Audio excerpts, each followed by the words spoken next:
നമസ്കാരം പ്രിയമുള്ളവരെ. ഞാൻ രാധാകൃഷ്ണൻ നമ്പൂതിരിപ്പാടാണ്, നിലമ്പൂർ ശ്യാം സുന്ദർ. എല്ലാവർക്കും നിലമ്പൂർ സ്നേഹാലയത്തിൻ്റെ വിഷുദിന ആശംസകൾ അറിയിക്കുകയാണ്. പ്രിയപ്പെട്ടവരെ, എല്ലാ വർഷത്തെ പോലെ ഈ വർഷവും നമ്മൾക്ക് 50 അരിക്കിറ്റ് നമ്മൾക്ക് സാധുക്കൾക്ക് കൊടുക്കാൻ സാധിച്ചു. കാരണം നമ്മുടെ സമൂഹത്തിലെ ഒരുപാട് ആളുകൾ നരകയാതന അനുഭവിക്കുന്ന പാവപ്പെട്ട ആളുകളുണ്ട്, രോഗികളായിട്ടും നിർധനരായ ആളുകളൊക്കെ.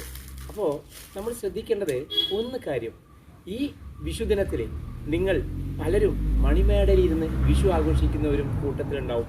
അതുകൊണ്ട് പ്രിയപ്പെട്ടവരെ, നമ്മൾ ഒന്ന് ഇറങ്ങിച്ചെല്ലുക, പാവപ്പെട്ട ആളുകളുടെ ഇടയിലേക്ക് ഒന്ന് ഇറങ്ങിച്ചെല്ലുക. അവിടെ ജാതിയും മതവും രാഷ്ട്രീയവും സംഘടനയും ഒന്നും നോക്കരുത്.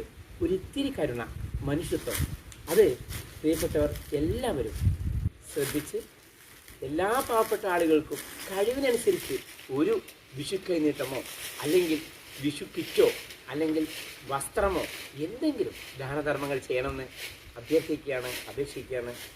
നിലമ്പൂർ സ്നേഹാലയം സൊസൈറ്റിയുടെ ഒരിക്കൽ കൂടി വിഷുദിനാശംസകൾ. Thank you. നമസ്കാരം.